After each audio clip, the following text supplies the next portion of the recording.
Dando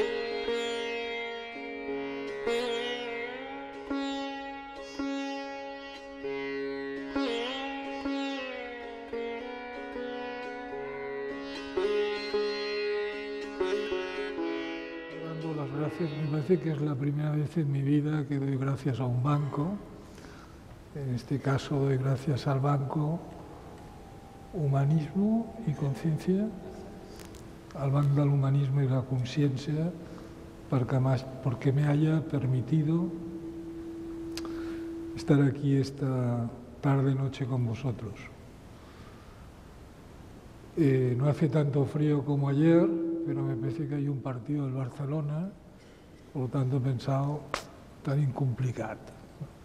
Perquè suposo que aquí darrere hi ha gent. Hay dos temas que vamos a ir desarrollando de una forma muy intuitiva, muy espontánea, puesto que creo que hay que saber pasar la información en gran medida en función de la exigencia o de la situación de las personas que te están escuchando. Entonces, si esto no se tiene en cuenta, se podría caer en actitudes excesivamente técnicas o excesivamente doctas y, por lo tanto, no hacerte entender que seguramente es de lo que se trata. Por otro lado, los dos temas, tanto en el tantrismo como en el Vedanta, se dice que las enseñanzas pueden ser dadas en 3 niveles y en algunos casos en 4 niveles. Estos niveles es el nivel externo, nivel interno y nivel secreto, y ese cuarto nivel que sería nivel muy secreto. ¿Por qué es importante hacer mención de este dato, de este aspecto? Por ejemplo, si nos atenemos a los textos y a las enseñanzas de los libros sobre tantrismo, y en este caso, porque me sirve como un buen ejemplo, las enseñanzas tántricas budistas, se dice que el Tathagata Buda Sakyamuni dio 3 vueltas a la rueda del Dharma. Esto significa que cada una de las vueltas que daba al Dharma, la enseñanza se volvía un poco más sofisticada, un poco más abstracta, un poco más intuitiva. Si cogemos, por ejemplo, la primera verdad de las 4 nobles verdades del budismo, la primera noble verdad es la vida es sufrimiento. Entonces, esto explicado, la vida es sufrimiento, desde el primer giro de la rueda del Dharma, se explicaría de una forma. Si nos atenemos a un segundo giro, se explicaría de otra forma, y a un tercer giro todavía de una forma diferente, cada vez más abstracta y más sutil. Por lo tanto, a veces cuando leemos textos, por ejemplo, tántricos, y aparentemente son contradictorios, o cuando oímos a alguien hablar sobre tantra y nos parece contradictorio, o cuando alguna escuela en especial reclama para sí ser la poseedora de la información más auténtica, tendríamos que ver en cuáles de los giros de la rueda del Dharma se está hablando. Obviamente estos giros se podrían simbolizar de hablar de lo concreto a lo abstracto. El tercer giro sería tal vez el más abstracto, el primer giro sería tal vez el más concreto. Cuando escuchamos esto, primer giro, segundo giro, tercer giro, tenemos la sensación que cada giro, por sofisticado y por abstracto, debe ser más elevado que el otro. Y esto no necesariamente tiene que ser así, puede ser así como puede no ser así. Ocurre lo mismo con el Vedanta y en especial con el Vedanta Advaita. Puede ser enfocado desde 3 niveles o 4 niveles diferentes. Y a veces hay escuelas que se contradicen a otras cuando en el fondo se está diciendo lo mismo.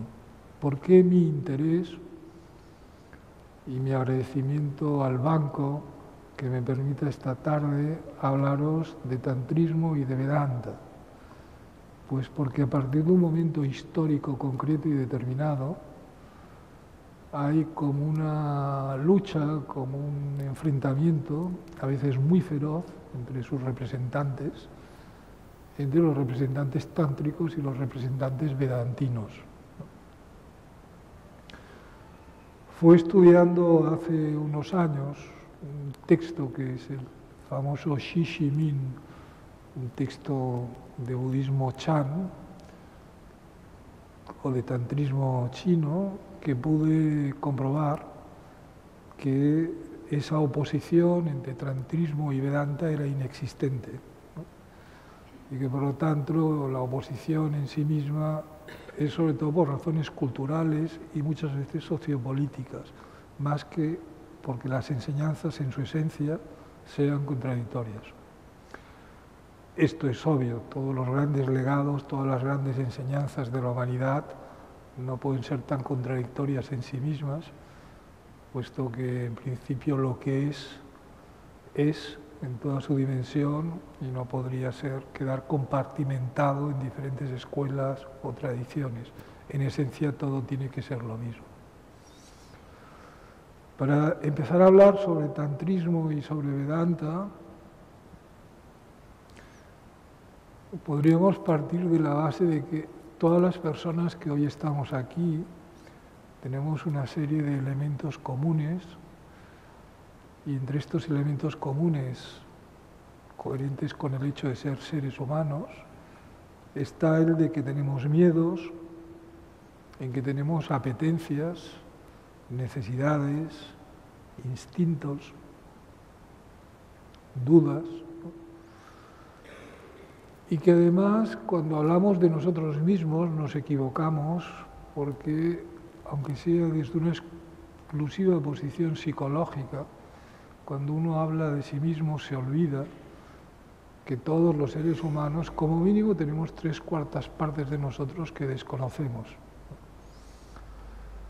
Nos comparábamos con un iceberg o como un tímpano de hielo, en que 1/4 parte es visible, pero 3/4 partes no. Cuando desde la parte consciente, la visible, yo intento explicarme qué es todo esto, qué representa todo esto, quién soy yo, qué hago aquí en medio, por qué parece que todo está en una posición de contradicción absoluta. Obviamente lo intento hacer explicándome las cosas desde lo que sé de mí, y normalmente lo que sé de mí es exclusivamente esa parte consciente. Seguramente en nuestra cultura, la occidental, solamente Freud y de alguna forma después Jung describen, pero difícilmente se atreven a intentar manipular o entrar en todo el conjunto de energías de estas 3/4 partes de nosotros mismos que desconocemos. Posiblemente Jung se atreve un poco más, pero parece ser que Freud las describe, pero se queda muy centrado en las pulsiones más básicas, eros, tánatos, y hacer consciente ese mundo inconsciente, pero no entrar a manipularlas o a tratarlas. El tantrismo es el conjunto de enseñanzas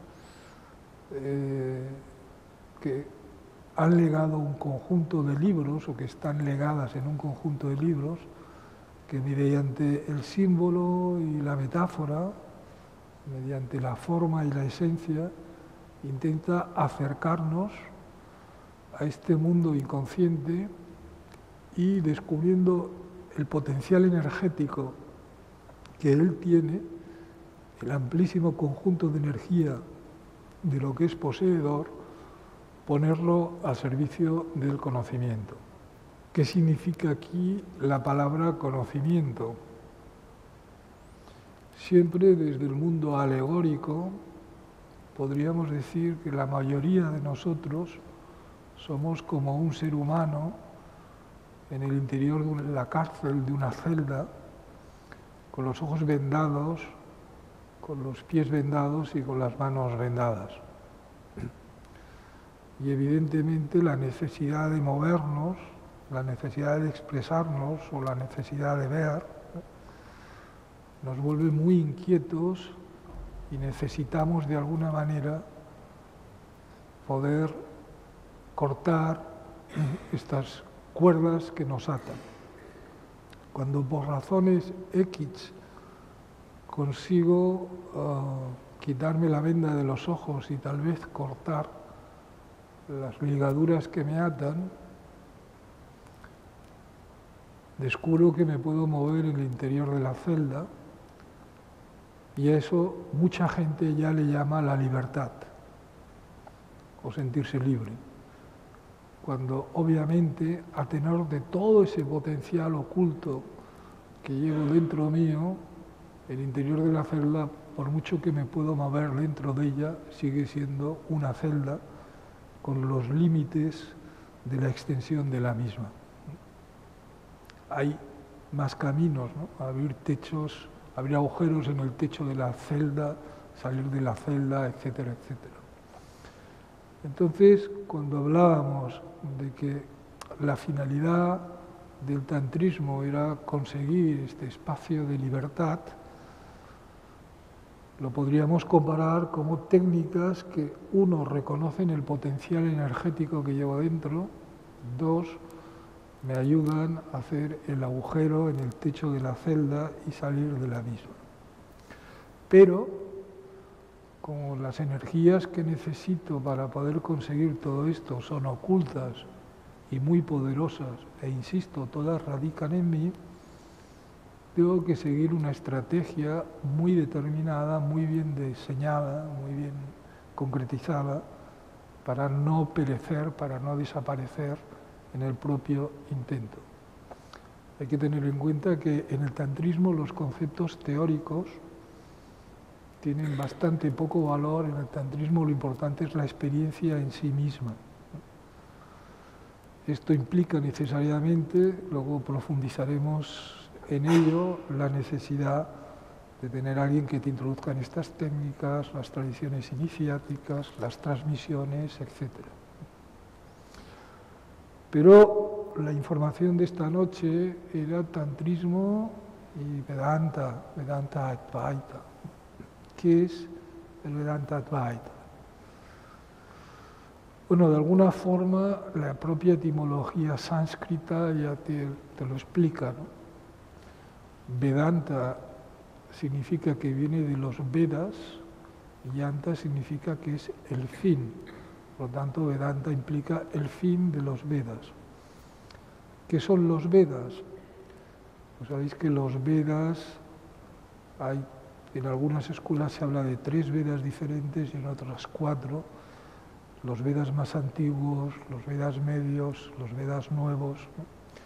Los Vedas es el conjunto de enseñanzas, otra vez, recogido en libros, de las tradiciones más ancestrales de la India. Pero estas tradiciones ancestrales de la India están ligadas al mundo de los arios.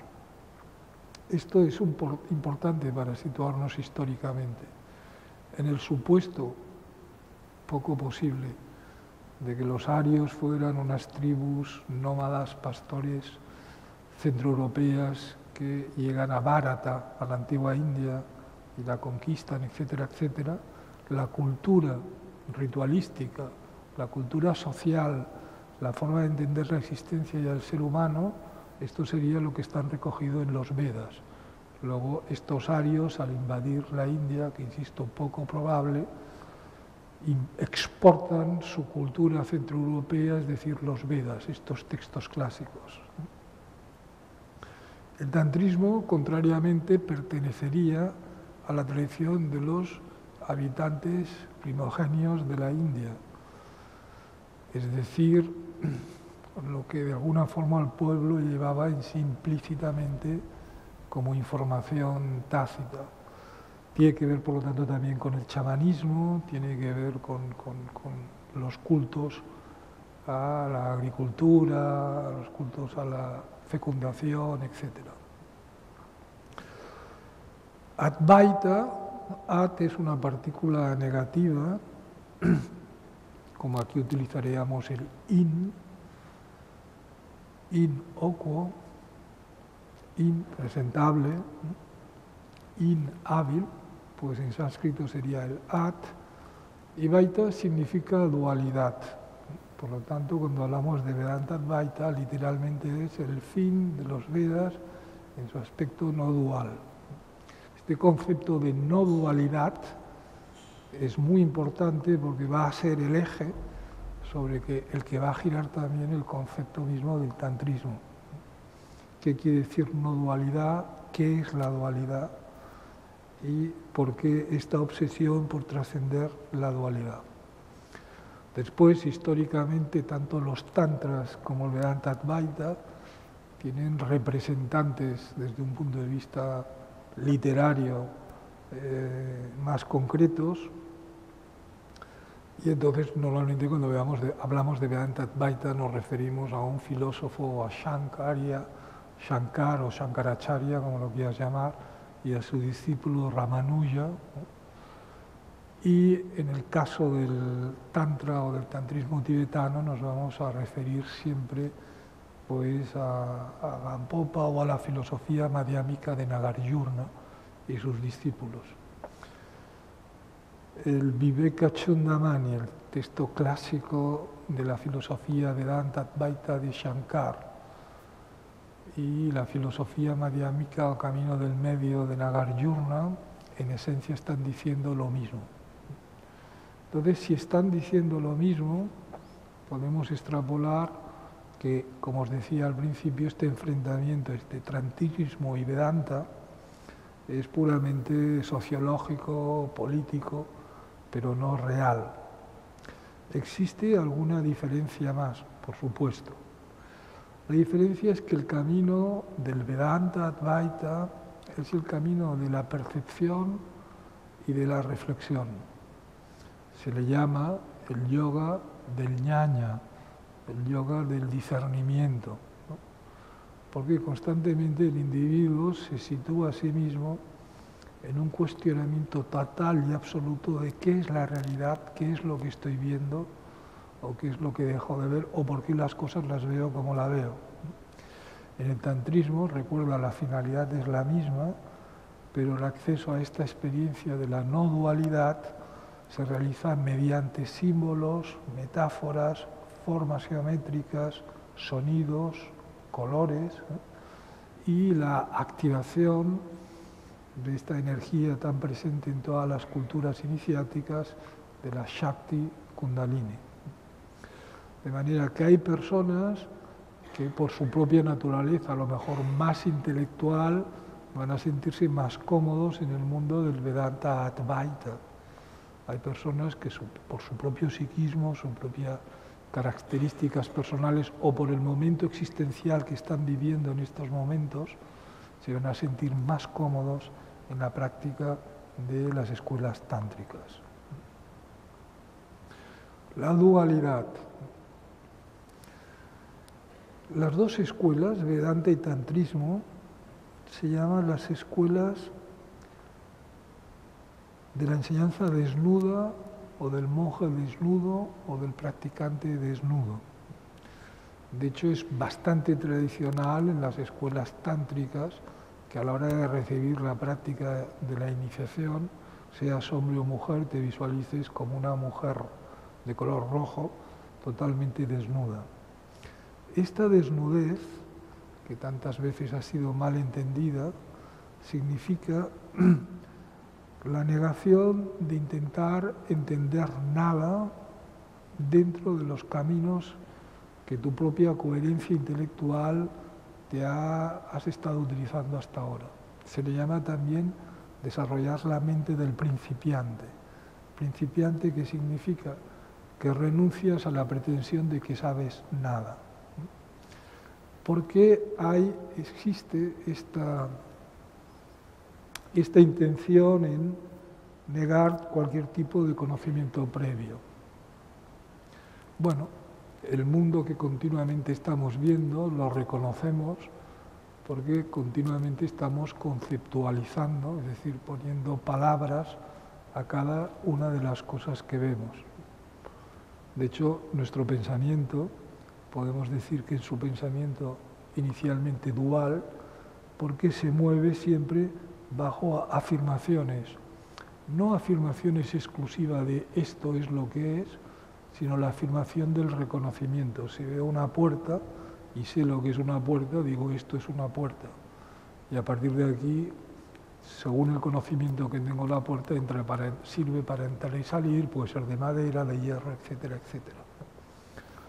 Desde esta óptica que estamos hablando, Tántrica Vedanta, el hecho de conceptualizar, denominar o de adjetivar está creando un límite a la propia percepción y está creando su opuesto. En un texto que podemos catalogar de tántrico y Vedanta a la vez, como es el texto de Lao Tse, entenderemos enseguida, él afirma, en el momento que alguien define la belleza, se ha creado la fealdad. Es obvio, ¿no? En el momento que el concepto dice esto es lo correcto, esto es lo bello, esto es lo bonito, está significando que lo contrario es lo incorrecto, lo feo, etc. Por lo tanto, en el tantrismo y en el Vedanta se huye del mundo de los prejuicios. Es muy difícil entender lo que sería la conducta de un tántrico o de un vedantino puro cuando es observado desde la óptica del enjuiciamiento de las conductas o de las cosas, ¿no?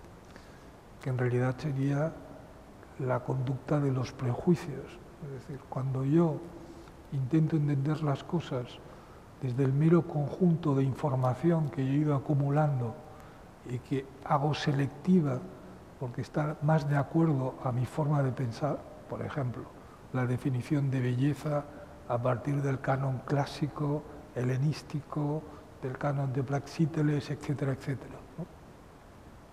Todo lo que no entra dentro de este canon ya lo miro como algo alejado de la belleza. Evidentemente todos intuimos, todos entendemos que un sentimiento o una emoción o algo no puede ser restringido ni enjaulado dentro de un concepto. Por ejemplo, el concepto belleza asociado exclusivamente a un canon clásico helenístico de belleza, porque la belleza es mucho más, ¿no? Si entendemos este ejemplo, entendemos que tal vez para lo que es nuestra vida diaria y nuestra comunicación, movernos desde los conceptos y desde las palabras puede tener un sentido útil. Los conceptos y las reglas sirven para un buen funcionamiento. He venido hasta aquí cruzando semáforos. Evidentemente que me pare cuando el semáforo está en rojo y pase cuando el semáforo está en verde es algo bastante útil, sobre todo si los demás también lo respetan. Entonces, como utilidad práctica para llegar hasta aquí es evidente. Pero intentar llevar este concepto a mi vida interior o personal, o pensar que realmente el verde me deja paso y el rojo me lo prohíbe, sin entender que es un concepto que he incorporado culturalmente, es limitarme extraordinariamente, ¿no? Nuestro mundo, el mundo de la comunicación, el lingüístico, se mueve primero bajo el sentido hegemónico de todos, que es el de la vista. La nuestra es una cultura muy visual, ¿no? Y segundo, bajo el concepto mismo de la denominación o conceptualización de lo que veo, que decimos todo ello es extremadamente útil para funcionar, por ejemplo, circular por la calle. Pero hemos de entender que cuando yo me estoy preguntando quién soy yo, qué es todo esto, qué hago yo aquí, las creencias, las teorías son reales o no son reales, por sofisticadas que sean las elaboraciones intelectuales a las cuales yo me sienta adherido, por simpatía intelectual que tenga con ellas, por mucho que pueda referenciarme a Schopenhauer, a Heidegger, a Platón, a Ramanuja o a Nagarjuna, no dejan de ser meras teorías intelectuales, simplemente palabras, simplemente ideas. El buscador en el mundo tántrico o vedantino, lo primero que se da cuenta es que él tiene ideas, pero él no es una idea, ¿no? Y que lo que realmente es si lo puede describir con palabras, ya lo ha convertido en una idea. En la India, muy prácticos, han adoptado principios de negación. Cuando se dice qué es o quién eres, se dice neti, neti, neti, neti, neti, neti, que literalmente es no es esto, no es esto, no es esto. O sea, ya hay una renuncia a intentarle ponerle palabras. Pero incluso decir no es esto, no es esto, no es esto, no es esto, ya implícita su propia trampa, ¿no? Tanto en catalán como en castellano, como en inglés, como en francés, existen muchas negaciones que en sí mismas afirman lo contrario que están negando, ¿no? Si yo digo en castellano, aquí no hay una taza de té, evidentemente no hay ninguna taza de té.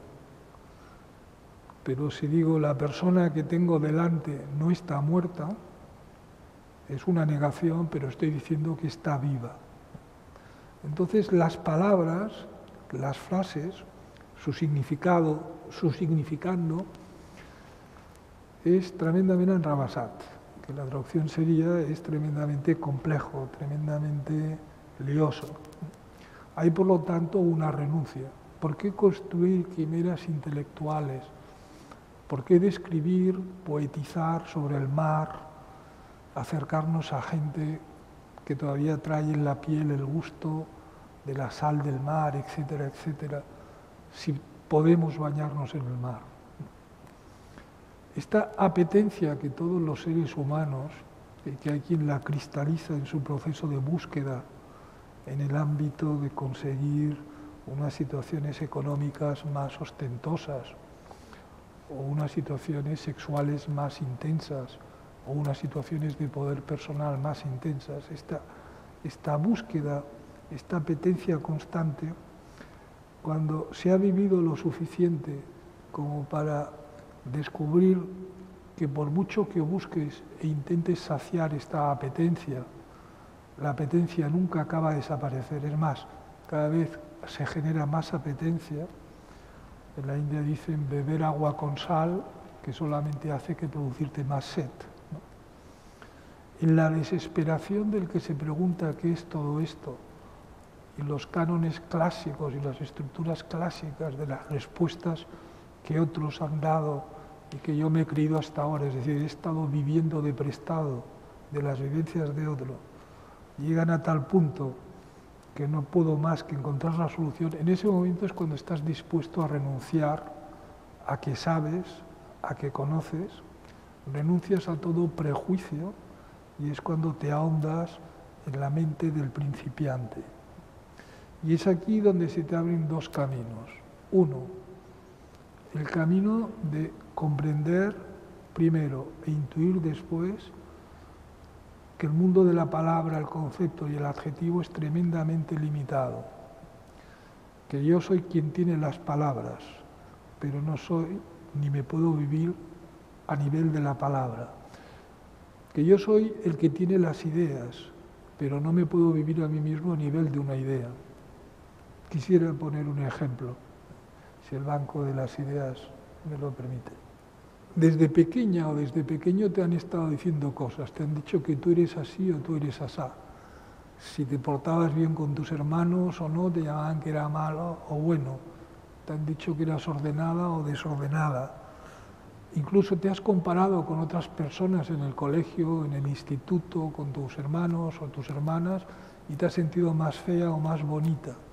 Todo este conjunto de experiencias, de lo que te han dicho que eres y de lo que de alguna forma tú has ido experimentando en comparación con los demás, ha hecho que te acabes viviendo a ti misma o a ti mismo a nivel de un conjunto de ideas. La idea, si has tenido éxitos académicos, de que eres muy inteligente. La idea, si has tenido éxitos en cuanto a tu capacidad de relación con el sexo opuesto o de seducción, que eres una mujer o un hombre bello. La idea, si el triunfo consistía en tener una buena cantidad de dinero en el banco, no el de las ideas y el humanismo, sino los otros, pues que eres un hombre de prestigio y de poder. Pero es obvio que eso solamente son ideas. Yo puedo todavía vivir bajo la idea de que soy tonto, porque de pequeño me decían que era tonto porque hacía esto mal o lo que fuera, o que soy patoso, o que soy malo. Pero si me actualizo, descubro que yo intento hacer terapia e intento vivir y estoy viendo las cosas a partir de la idea que tengo de mí mismo o del conjunto de ideas que tengo de mí mismo. Pero si continúo mirando, descubro que si yo puedo ver mis ideas, si yo puedo ver mis pensamientos o yo puedo comprender la idea que tengo de mí mismo, aquí pasan dos cosas. Hay una conciencia que ve y hay una parte de mí que es la que tiene los pensamientos y las ideas. El primer paso, ya sea tántrico o vedantino, es descubrir que yo soy la conciencia que observa. Es decir, si yo puedo descubrir, puedo darme cuenta que tengo pensamientos y me estoy dando cuenta que tengo pensamientos, incluso puedo adjetivar a mis pensamientos, existe una entidad en mí que observa y otra entidad que es la que tiene los pensamientos. A nosotros nos interesa, y esa representación de la verdad desnuda, como una mujer desnuda, ¿no? Aquí la desnudez implica que la conciencia del que observa no queda contaminada del mundo de los pensamientos y las ideas. Yo puedo tener muchas ideas de mí mismo, los demás pueden sacar las ideas que quieran de cómo soy yo, pero yo soy el que tiene las ideas, no soy una idea. Puedo tener la idea que soy listo o la idea de que soy tonto, pero mi coeficiente intelectual será constantemente el mismo, porque no está en función de la idea que yo tenga de mí mismo o que haya desarrollado de mí mismo. En cada uno de nosotros, más allá de lo que pensamos que somos, existe la entidad que está detrás de los propios pensamientos, y es una entidad muy poco abstracta, es una entidad que es la conciencia en sí mismo. Pero cuando esta conciencia intento explicármela a mí mismo, caigo en el mundo de los conceptos y de las ideas. ¿Qué estamos viendo en el mundo de las transformaciones en estos momentos, sobre todo basándose en técnicas orientales o en técnicas que vienen de Estados Unidos?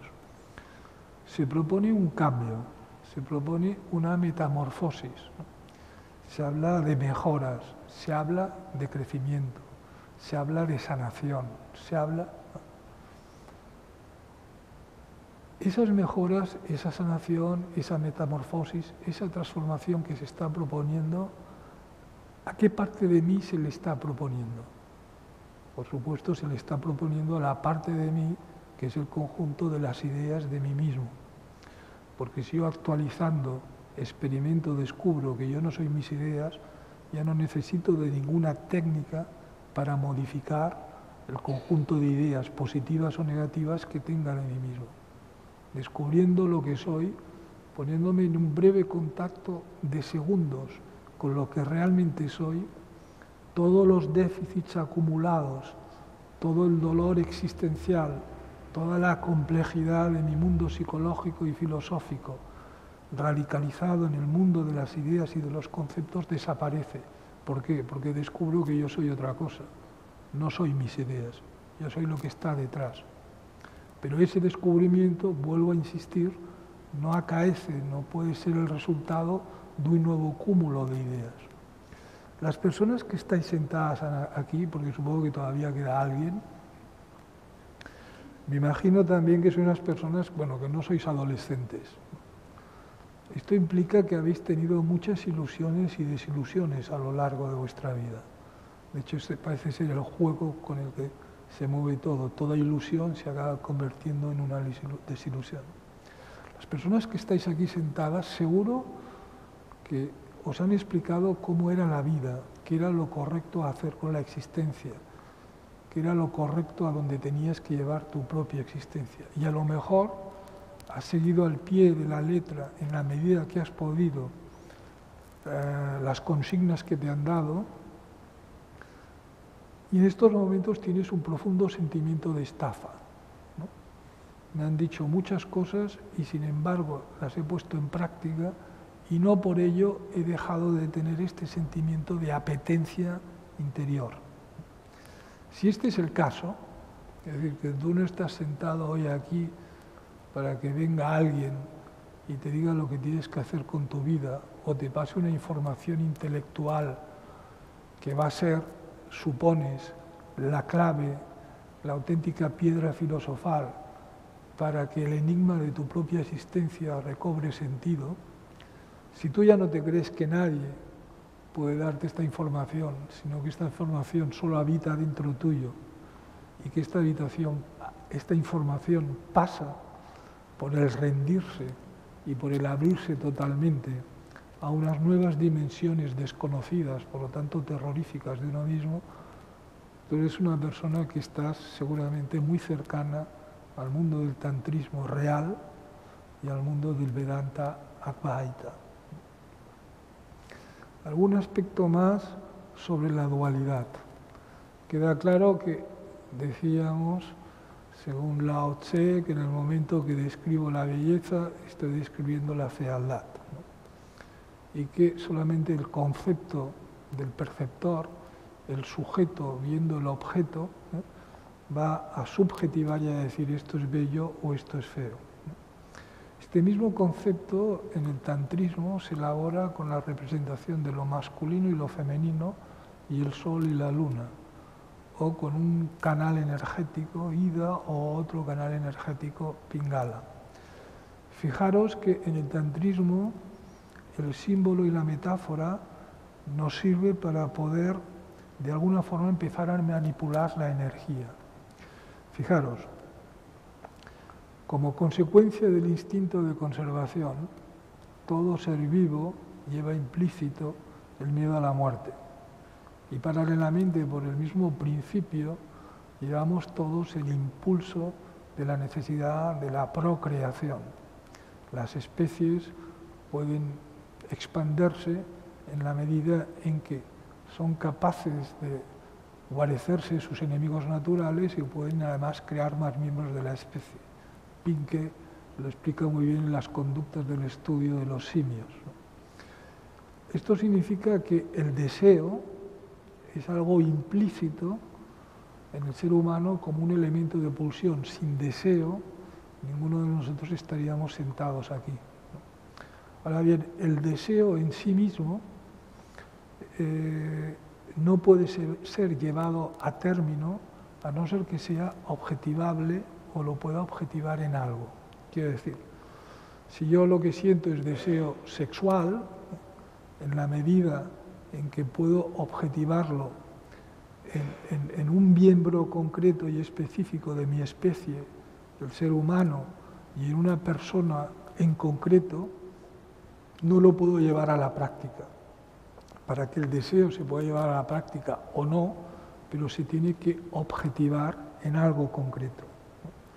El deseo puede ser hacia, en este caso sexual, hacia una persona, como el deseo a tener un coche o una casa o una situación de poder personal, etcétera, etcétera. Pero observa que previamente está el deseo en abstracto como energía. Para que lo pueda manipular tengo que objetivarlo.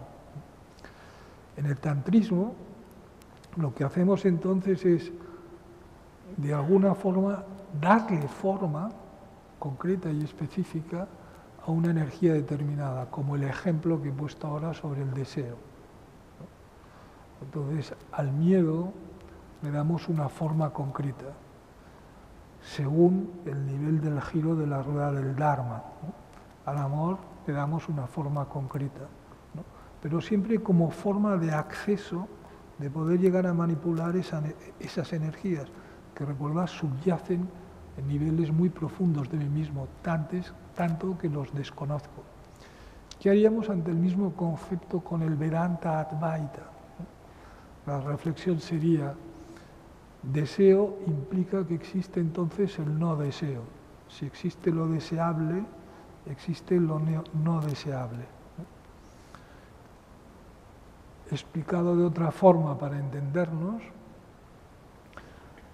todo acto genera una reacción, o toda acción una reacción. O para que exista el hijo tiene que existir el padre. Si no existe el padre no puede existir el hijo. Podemos escoger cualquiera de los ejemplos. En el caso, por ejemplo, tal vez es el más fácil del padre y del hijo, para que se pueda llamar a alguien padre tiene que tener un hijo. Si no tiene el hijo, no se le puede llamar padre.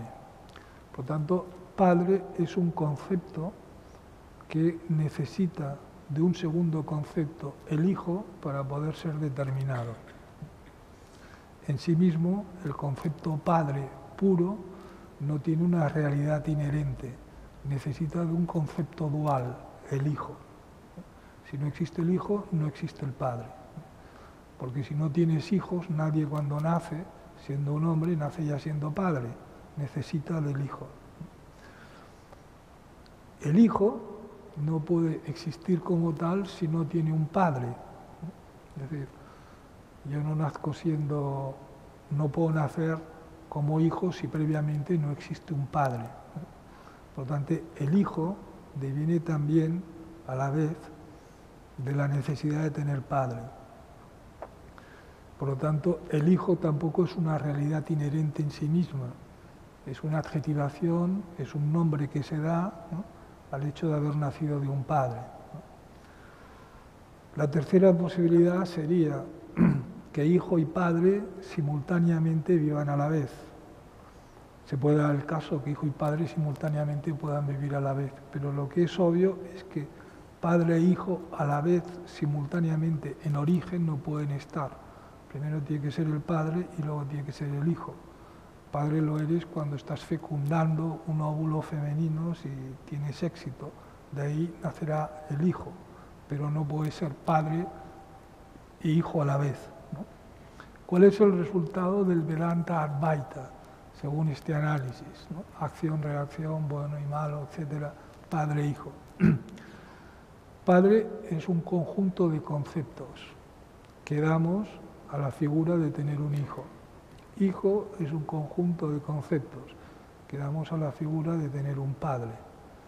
Hijo y padre a la vez no pueden existir a la vez porque son conjuntos de conceptos que al necesitarse el uno del otro para generarse no pueden convivir. Es decir, es como mezclar una vaca con un lobo, ¿no? Esto que parece un juego de palabras aparentemente, en el proceso de la reflexión del Vedanta Advaita no dual es algo que constantemente se está haciendo. ¿Cabe la posibilidad de que el mundo que estoy viendo no deje de ser un sueño más? Porque esta noche todos soñaremos y nos soñaremos a nosotros mismos en una acción determinada y en nuestro sueño crearemos entidades y personas. Crearemos personajes y crearemos paisajes, pero cuando despertemos del sueño descubriremos que todo eso no tenía una naturaleza real inherente, que era una fabricación de mi mente, elaborada por mi inconsciente, por lo que he cenado y por la cantidad de cosas que haya podido vivir en mi vida anterior, en mis deseos. En mi vida anterior me refiero a lo que he vivido hoy o anteayer o la semana pasada. ¿Cabe la posibilidad que este momento que llamamos presente, que esta percepción que tenemos del momento de mí mismo, del tiempo y del espacio, que son dos conceptos íntimamente ligados como objeto y sujeto o objeto y espacio, sean también reales o una forma de sueño?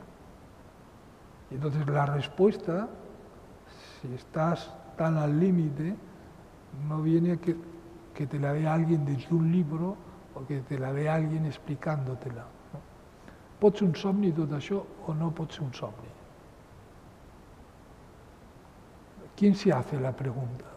Cuando digo yo, el que se hace la pregunta, ¿yo quién soy o qué soy? Ejemplo clásico para entender un poco mejor el concepto. Si yo sé lo que es un coche, es decir, que en mi cultura he aprendido lo que es un coche, cuando salgo de aquí y veo un coche, digo, eso es un coche. Entonces, si además sé conducir un coche, sé las cosas que puedo hacer con ese coche. Una vez estoy dentro del coche, voy a preguntarme qué es el coche y dónde está el coche. Como estoy sentado dentro del coche, en principio sería fácil saber lo que es el coche.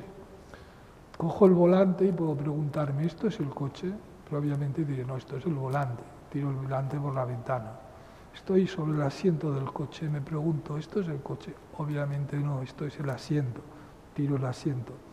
Y así puedo ir desmontando todo el coche y a nada puedo llamar coche, porque coche es, uno, un conjunto de agregados, un conjunto de piezas, y dos, el conocimiento que yo tengo ante ese conjunto de piezas por razones culturales de que eso es un coche. O el concepto bosque. Si yo busco un bosque, lo único que puedo encontrar es un árbol detrás de otro. El bosque no está, el bosque es el nombre que yo le estoy dando al conjunto de árboles, pero en realidad solamente hay árboles, uno al lado de otro. Si me pregunto a mí mismo y busco quién soy yo, digo, a ver, ¿yo soy mi nombre? No, mi nombre me lo pusieron. A ver, ¿yo soy mi currículum personal? No, esto se ha desarrollado. A ver, ¿yo soy mi mano? No, porque puedo ver mi mano. Yo soy el que observa la mano, no la mano. Como en el caso del coche, cuando analizo y busco dónde está mi yo, en conciencia, en síntesis, descubro que lo que llamo yo es algo que mediante la memoria me está describiendo a mí mismo y es más que un conjunto de agregados, en el caso del coche de piezas, en el caso de mí mismo un conjunto de agregados de datos históricos y situaciones personales. Si busco muy íntimamente desde la práctica meditativa, es decir, desde el silencio, dónde estoy yo, sorprendente e inquietantemente descubro que este yo no está en ningún sitio. En el tantrismo, en vez de ir a una visión tan, vamos a llamarle, directa desde el punto de vista de interpretación constante y reflexión de quién soy yo o qué soy yo, como os decía, utilizaría metáforas. Por ejemplo, diría, este cuerpo físico está formado por el elemento tierra, que lo centro en la zona genital. Está conformado por el elemento agua, que lo centro más o menos en la zona púbica. Por el elemento fuego, y lo centro en la altura del ombligo. El elemento aire, y lo centro a la altura del corazón. Y el elemento vacío, vacuidad, que es un concepto del cual todavía no he hablado, que está en la garganta. Entonces, si yo soy estos elementos, una cosa que puedo hacer es, uno, identificarme en cada parte del cuerpo la forma en que estoy viviendo este elemento. Si yo soy una persona que vive mucho en el primer elemento, el tierra, mi movimiento físico, mi forma de entender las cosas, de relacionarme con los demás, estará muy saturado del elemento tierra. Entramos en el mundo del símbolo y de la abstracción. ¿Qué entendemos por la tierra? Pues por un elemento con una cierta humedad, de la cual pueden nacer semillas, pero que es poco maleable, con un peso específico determinado.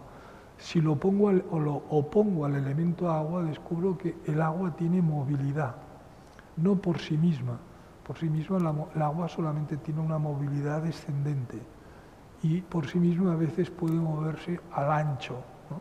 Pero el agua, en términos generales, si no es con ayuda, no puede ascender a ningún lugar. Quiero decir que en el ámbito de lo simbólico, cuando me pregunto quién soy yo, puedo descubrir que tengo una posición muy tierra, o mi psiquismo, mi intelectualismo, mi posición personal es muy agua, tiene una cierta movilidad. Es el preso que ya se han quitado, se han cortado las cuerdas y las vendas, ¿no?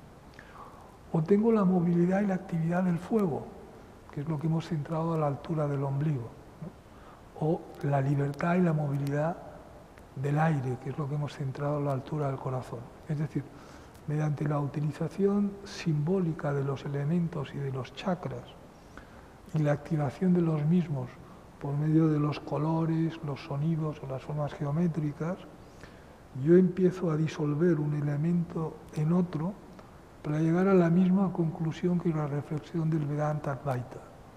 Soy un conjunto de cosas que cuando la voy desmontando no encuentro nada al final de todas. Todo eran agregados. En el tantrismo es soy un conjunto de elementos, voy quitando un elemento del otro y cuando todos los elementos han desaparecido no queda nada, ¿no? Cada elemento, por supuesto, pues tiene su... Hablamos de la Tierra, pues se representa con un cuadrado, ¿no? Hablamos de la esfera para el agua o la media luna en algunas culturas, el triángulo hacia arriba a la altura del ombligo, o el corazón como la estrella de David. Es decir, cada cultura tiene su propio simbolismo. Pero fíjate, acceder a algo tan íntimo como ese psiquismo inconsciente que a lo mejor por miedo necesita siempre moverse con los pies bien apoyados en el suelo, la tierra, ¿no? Y tener una puerta de acceso a esta energía que la modifique y le dé ese algo de movilidad que tiene el agua, porque soy capaz de generar un elemento simbólico, un cuadrado, con un color específico, y entonar un sonido determinado o mantra que abre la puerta de la tierra y da paso al agua, es una forma mucho más objetivable de tratar todas estas energías para ciertas personas que no la puramente reflexión de acción, reacción, padre, hijo, padre, hijo y padre no pueden estar a la vez. Recordad además que he empezado diciendo que estas técnicas tienen un nivel en el cual son explicadas más superficialmente, un segundo nivel más profundo y un tercer nivel más profundo y un cuarto nivel todavía mucho más profundo. Otra forma de acceso para los occidentales al mundo de la forma y de la esencia, al mundo de la metáfora y de la abstracción, es ir de una forma directa al mundo de lo abstracto. Paul Klee, Kandinsky, el neorrealismo alemán. Antes de entrar aquí, y para ser lo más puntual posible, he estado visitando aquí a mà dreta l'exposició de pintures d'en Martorano, que és una persona que conec des de fa molt d'anys. Y era interesante porque hay un vídeo al fondo que explica constantemente lo que es. Y en catalán, luego lo traduzco, hi ha una veu femenina que li diu: si expresses el teu neguit amb això, veuràs que te sents molt millor. Que la traducción es: si expresas tu nerviosismo con esto, verás cómo te sientes mucho mejor. Y la expresión de este nerviosismo es una de las pinturas que, por cierto, no está aquí, o yo no la he sabido ver. Si entramos a ver esta exposición, vemos que aquellas formas, que ninguna de ellas es concreta,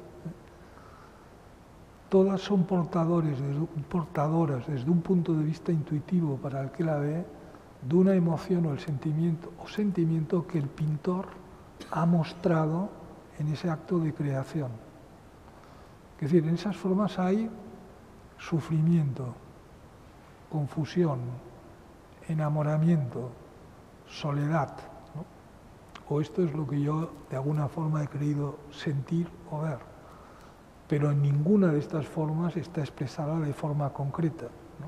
O sea, hay un elemento de una forma abstracta que genera al que lo contempla una emoción o un sentimiento.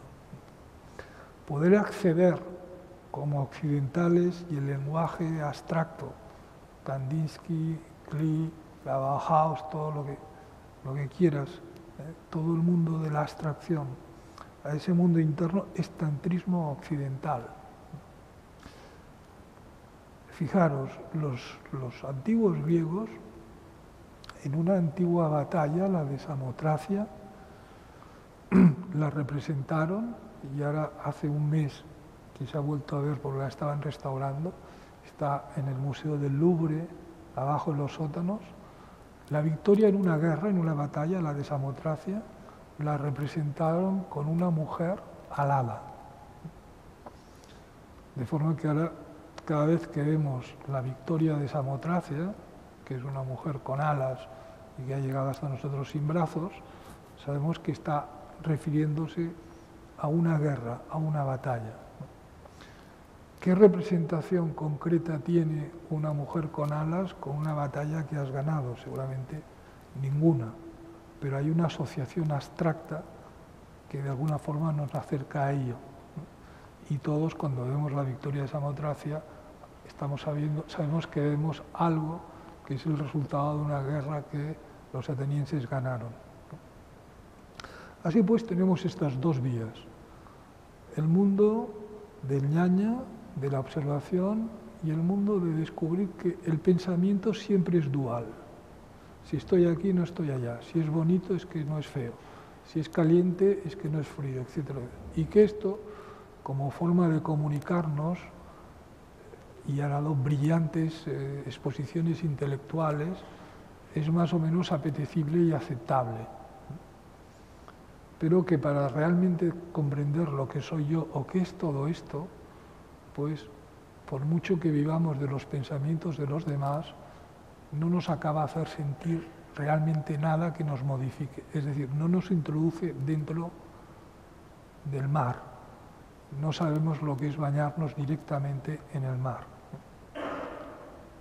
El tantrismo, el mismo concepto, pero en vez de llegar por medio de esta constante observación del proceso de lo que llamo de realidad,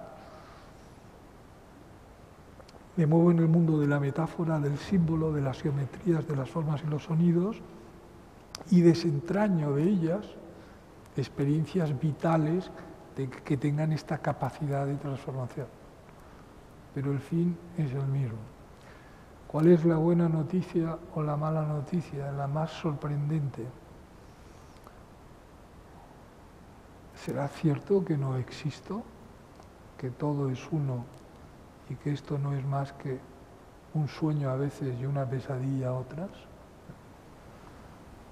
Y ante esta incógnita, más allá del mundo de nuestras propias creencias personales, ¿existe alguna posibilidad de despejar esta incógnita? ¿Quién es el que las puede despejar? Gracias, Aviento Bonkuwash, Shanti.